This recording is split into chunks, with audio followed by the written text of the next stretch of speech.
19 জুলাইৰ দিনা যি জলপ্ৰলয় সৃষ্টি হৈছিল এই জলপ্ৰলয়ে কিদৰে উজনিৰ 4খন জিলাত তাণ্ডৱ লীলা চলালে সেই দৃশ্যসমূহ ইতিমধ্যে সমগ্ৰ দেশবাসীয়ে দেখিছে। কিন্তু খবৰৰ আঁৰত কিছুমান খবৰ থাকে।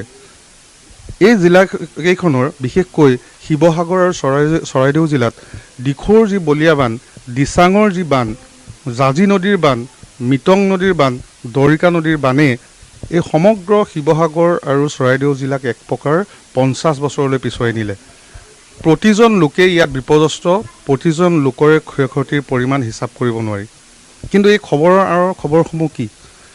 আমি আহি এই মুহূৰ্তত উপস্থিত হৈছোঁ শিৱসাগৰ জিলাৰ নাজিৰা বিধানসভা সমষ্টিৰ অন্তৰ্গত নাজিৰা নগৰৰ দাঁতি কাষৰীয়া এই 5 নম্বৰ ৱাৰ্ডত। আৰু এই 5 নম্বৰ ৱাৰ্ডৰ দুগৰাকী আমি ভগ্নীৰ কাষলৈ আহিছোঁ। আৰু আমি যিটো প্ৰতিবেদন ইতিমধ্যে প্ৰস্তুত কৰিম বা যি প্ৰতিবেদন আমি আছাম টক্সৰ দৰ্শকসকলৰ কাষলৈ লৈ যাম, এই দৃশ্যসমূহ বা এই কথাবোৰ শুনিলে সকলোৰে বুকুখন মোচৰ খাই যাব। দুগৰাকী ভগ্নীৰ জীৱনৰ সংগ্ৰামৰ কাহিনী আৰু বানৰ পিছত তেওঁলোকৰ জীৱন সংগ্ৰাম কি হৈ আছে, কিদৰে তেওঁলোক জীয়াই আছে, পিতৃ মাতৃহীন এই দুগৰাকী যুৱতীয়ে কিদৰে জীৱনৰ সৈতে যুঁজ কৰিছে, এই বিষয়সমূহ আমি তেওঁলোকৰ মুখৰ পৰা শুনিম। আৰু সকলোৱে শুনিব, কিয়নো এতিয়া এই দুগৰাকী যুৱতীক সহায়ৰ প্ৰয়োজন।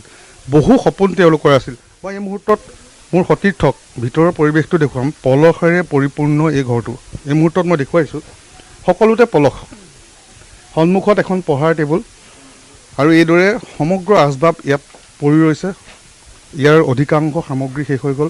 এটা কেঁচা ঘৰ, বেৰৰ এইদৰে জলঙাৰে ভিতৰটো দেখি থাকে। আৰু অন্য হাতেদি নিশা হ'লে বৰষুণ দিলে ওপৰৰ পৰা টিঙৰ পৰা পানী পৰে। খোৱা বোৱা নিৰ্ভৰ কৰে এতিয়া বতৰৰ ওপৰত, কাৰণ তেওঁলোকে খাদ্য তেওঁলোকে তৈয়াৰ কৰিব নোৱাৰে, কাৰণ বৰষুণ দিলে যিটো তেওঁলোকৰ পাকঘৰ আছে তাত পানী পৰে।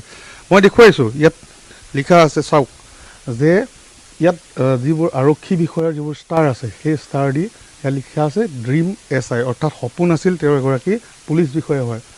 আপনা টাইম আয়েগা, এই যিবোৰ লিখনি তেওঁলোকে বেৰত লগাই থৈছে তাৰ পৰাই সকলোৱে অনুমান কৰিব পাৰিব যে এই যুৱতী দুগৰাকীৰ বহু সপোন আছিল। ইতিমধ্যে বানেই গোটেই ঘৰখন শেষ কৰি গ'ল। পিতৃ মাতৃহীন এই দুগৰাকী যুৱতীয়ে এতিয়া হাহাকাৰ কৰিছে, কি কৰিব? কষ্ট কৰি দৈনিক জীৱন সংগ্ৰাম কৰি তেওঁলোকে উপাৰ্জন কৰিছিল।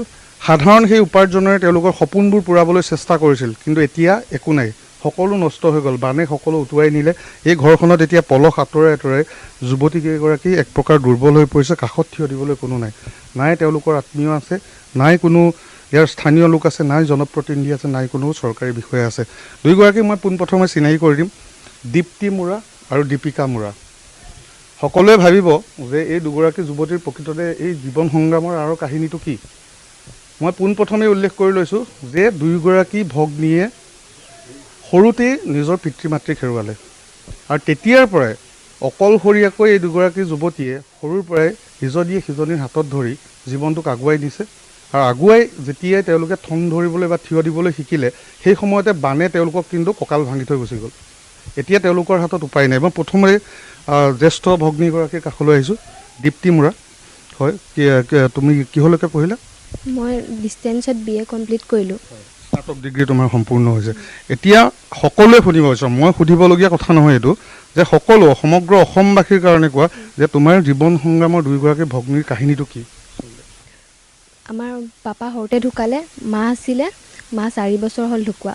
মা বেলেগৰ ঘৰত ভাত বনাইছিলে, ঝাৰু মাৰিছিলে, সেইবোৰ কাম কৰিয়ে ভণ্টি আৰু মোক পঢ়াইছিলে। কিন্তু মা ঢুকোৱাৰ পাছত মোৰ তেতিয়া কলেজত এডমিশ্যন লৈছিলোঁ।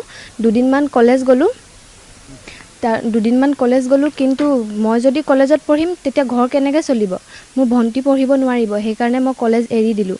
কলেজ এৰি পিনি তাৰপিছত ভণ্টি পঢ়িছে, মই তেতিয়া দোকানত কাম কৰি ডিষ্টেঞ্চতে BA টো কমপ্লিট কৰিলোঁ। এতিয়া কি কৰা তুমি? এতিয়া মই কাপোৰ দোকানত কাম কৰিছিলোঁ। তেনেকৈ ঘৰখন চলাই? তেনেকৈ ঘৰখন চলি। দুইজনী অকলেই থাকে? আমি দুজনী অকলে থাকোঁ। এনেকৈ থাকে দুয়োগৰাকী যুৱতী? এনেকৈ থাকোঁ। আৰু এতিয়া 19 জুলাইৰ দিনটোৰ পিছত কি হৈছিল? ইয়াত গোটেই আগতে আমি যেনে তেনে ঘৰখনত আছিলোঁ, কিন্তু বানপানী এতিয়া গোটেইখন শেষ কৰি থৈ গ'ল। এতিয়া তোমালোকৰ একোৱেই নাই? একোৱেই নাই তেনেকৈ। তোমাৰ বহুত সপোন আছিল? মোৰ SI হোৱা সপোন আছিলে, কিন্তু এতিয়া APSC কাৰণে তেনেকৈ মানে একো হেৰি নাই কৰা, কোচিং নাই লোৱা, ঘৰতে এনেকৈ পঢ়ি আছোঁ, নিজে পঢ়ি আছা। নিজে পঢ়ি। আৰু তোমালোক যে অকলে থাকা, অকলে তুমি এতিয়া এখন কাপোৰ দোকানত কাম কৰি যি আয় কৰা, সেই আয়েৰে তোমালোকে নিজৰ দৈনন্দিন জীৱনো চলাব লাগে, লগত পঢ়া শুনাও চলাই যাব লাগে, কেনেদৰে কৈছা? আৰু ভগ্নীৰো, তোমাৰ কনিষ্ঠ ভগ্নীৰো তুমি দায়িত্ব ল'ব লাগে, কেনেকৈ এইবোৰ সম্ভৱ হৈছে? মই কাৰোৰ পৰা নোখোজোঁ, কাৰণ যি পাওঁ সেইটোতে ঘৰ চলোঁ। আৰু মানে কাৰোবাৰ পৰা খুজিলে কি হ'ব, কাজিয়া লাগিলেতো বেলেগ এদিন ক'বই ন যে আমাৰ পৰা খুজি খাইছ তেনেকৈ। সেইবাবে বেলেগৰ পৰা মই খুজিব নিবিচাৰোঁ, এনেদৰে আমি ঘৰ চলি থাকোঁ। ভণ্টিও কেটাৰিঙত কাম কৰে, তেনেদৰে ঘৰ চলোঁ। কিমান দুখ লগা এক কাহিনী এইবোৰ দৃশ্য। কেৱল মই বান বুলিয়েই কোৱা নাই, যে বানৰ পিছত এতিয়া এই দুগৰাকী যুৱতীৰ পানীত হাঁহ নচৰাৰ অৱস্থা হৈছে, কিন্তু এই কাহিনীবোৰ যে সমাজতে আমাৰ মাজতেই লুকাই থাকে, কিদৰে এই ছোৱালী দুজনীয়ে জীৱন সংগ্ৰামখন চলাই নিছে, বহুতৰ বাবে কিন্তু উদাহৰণ। বহু হয়তো এনেকুৱা যুৱক যুৱতী, শিক্ষিত যুৱক যুৱতী আছে, যাৰ কাৰণে এই যুৱতী কেইগৰাকী, মই পুনৰবাৰ কেমেৰাটো তেওঁলোকৰ দেখুৱাবলৈ অনুৰোধ জনাইছোঁ সতীৰ্থক, যে এই দুগৰাকী যুৱতী সকলোৰে বাবে উদাহৰণ, কিদৰে তেওঁলোকে চলাই নিছে জীৱন। ইমান মানসিকভাৱে তেওঁলোক সবল। মই কনিষ্ঠ ভগ্নীৰ কাষলৈ আহিছোঁ, দীপিকা মুৰা। সুধিবলগীয়াতো নাই, আমি দেখিছোঁৱেই যিবোৰ অসহনীয় কিছুমান দৃশ্য, আৰু ময়ো এই মুহূৰ্তত মানে এই দৃশ্যসমূহ দেখি মই নিজেই মানে আশ্চৰ্যচকিত হৈ গৈছোঁ। কেনেদৰে তুমি কেটাৰিঙত কাম কৰা? মই কেটাৰিঙত কাম কৰোঁ, মানে কেতিয়াবা পাওঁ, কেতিয়াবা নাপাওঁ। তেনেকৈ মই নিজৰ পঢ়াটো মই নিজে তেনেকৈ চলাই আছোঁগৈ। আৰু কেতিয়াবা ঘৰত যদি কিবা এটা নাথাকে, মানে খোৱা বস্তু, তেতিয়া মই সেই কেটাৰিঙত কাম কৰি মই খোৱা বস্তু হওক বা নিজৰ কিবা এটা কিনিবলগীয়া হওক, মই সেইটোতে পূৰ কৰোঁগৈ। এতিয়াতো তোমালোকৰ গোটেই ঘৰখনত পলস, এতিয়া কেনেকৈ আছে? তোমালোকে পলস আঁতৰাই, এতিয়াতো ইয়াত থাকিব পৰা অৱস্থাটো অহাই নাই এতিয়ালৈকে, কেনেকৈ তোমালোকে ক'ত আছা? এতিয়া কোনে আশ্ৰয় দিছে? এতিয়া আমাৰ সেই চিনাকি দাদুজনৰ ছোৱালীজনীয়ে আমাক কৈছিলে যে কি কয়, এতিয়াতো ঘৰত থাকিবলৈ অৱস্থা হোৱা নাই, সেইটো কাৰণে আমাৰ ঘৰতে কেইদিনমান থাকি যায়, সেনেকৈ কৈছিলে। তো সেইটো কাৰণে আমি ইয়াত দিনত থাকোঁ, আৰু ৰাতি হ'লে আমি তেওঁলোকৰ ঘৰলৈ যাওঁগৈ। আৰু তুমি এতিয়া স্নাতক প্ৰথম বৰ্ষ? অঁ, প্ৰথম বৰ্ষ মই। পঢ়া শুনাও সমানে চলাই আছা? অঁ, তেনেকৈ কৰি আছোঁ। কেনেকৈ এই সামান্য উপাৰ্জনে কেনেকৈ তুমি এইখিনি কৰিবলৈ সক্ষম হৈছা? তেনেকৈ কৰি আছোঁগৈ, ভগৱানে তেনেকৈ চলাই আছে। কিন্তু এতিয়া দুয়োগৰাকীকে মই ক'ম, কিবা এতিয়া সকলোৱে দেখি আছে, কিবা অনুৰোধ জনাবা নেকি কাৰোবাক? মানে তেনেকুৱা একো আজিলৈকে কাৰোবাৰ পৰা সহায় খোজা নাই, কিন্তু এতিয়া বানপানীয়ে আমাৰ যি অৱস্থা কৰিলে, আমি মানে খুজিবলগীয়া পৰিছোঁ।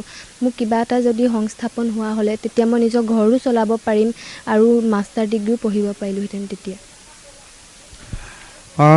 এগৰাকী ওচৰ চুবুৰীয়া আছে, এই কাহিনীবোৰ দেখিলে বুকুখন সকলোৱে মোচৰ খাই যাব। আপুনি ওচৰ চুবুৰীয়া হিচাপে কি ক'ব, যে এনেকুৱাও এতিয়া অৱস্থাত কিছুমান মানুহ জীয়াই আছে, আৰু তাৰ আটাইতকৈ ডাঙৰ কথা, দুয়োজনী নীৰৱ, কাকো আজিলৈকে খুজিব, এতিয়া মোৰ সন্মুখতে তেওঁলোকে উল্লেখ কৰিলে যে আমি কাকো খুজিবলৈ নাযাওঁ, নিজে কষ্ট কৰি খাইছে। কিন্তু আপুনি ভাবি আচৰিত হ'ব, এই দুজনী ছোৱালীয়ে এই ঘৰখনত অকলে থাকে, সৰুতে পিতৃ মাতৃক হেৰুৱালে, এতিয়া সিহঁতে বতৰৰ ওপৰত নিৰ্ভৰ কৰিবলগীয়া খাদ্য তৈয়াৰ কৰিব নাই, কাৰণ টিঙৰ ফুটাৰে পানী পৰে। কি ক'ব ওচৰ চুবুৰীয়া? মই মানে ক'বলৈ ভাষাই নাই, সিহঁতৰ কষ্টটো দেখি আমিতো ভাবিবই নোৱাৰোঁ। সিহঁতৰ বহুত কষ্ট দেখিছোঁ। যেতিয়া মই প্ৰথম আহিছিলোঁ, মই সুধিছোঁ যে ৰাতি খানা খালানে?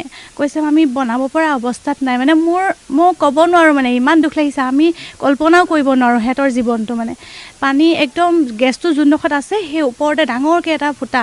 কৈছে বৰষুণ এৰিলে বনাব পাৰিম। তেতিয়া মই ক'লোঁ আমাৰ ঘৰলৈকে ব'লা। গ'ল। তেতিয়া মই সিহঁতৰ কথাটো, ময়ো বহুত বিশেষ নাজানো, মই ইয়াত নতুনকৈ বিয়া হৈ আহিছোঁ। যেতিয়া তাই মোক কাহিনীটো ক'লে, মই তেতিয়া মানে এটা ভিডিঅ' ক'লোঁ যে তোমালোকৰ ভিডিঅ' এটা দিওঁ বুলি, এই ছ'চিয়েল মিডিয়াত দিছিলোঁ। তেতিয়াই দুই এটা কিবা এটা সহায় ৰিলিফ হিচাপে পাইছে।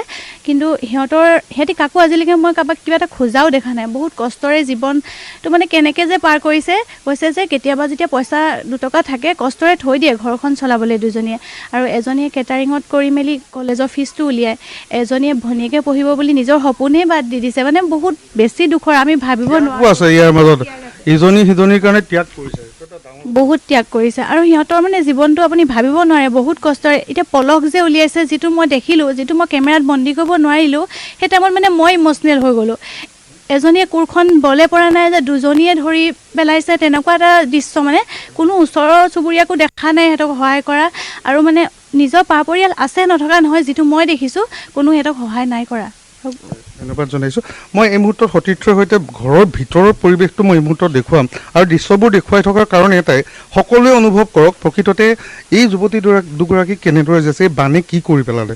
ইয়াত এতিয়া এই ঘৰখনত একোৱেই নাই, এনেই তেওঁলোকে জীৱন সংগ্ৰামত জীৱন যুঁজত তেওঁলোকে প্ৰত্যাহ্বানৰ সন্মুখীন হৈয়ে আহিছে। কিন্তু এতিয়া এনে এক প্ৰত্যাহ্বান যে এই প্ৰত্যাহ্বানক এই দুগৰাকী ফুলকুমলীয়া যুৱতীয়ে কিন্তু বোজাটো তেওঁলোকে এতিয়া বহন কৰিব পৰা নাই।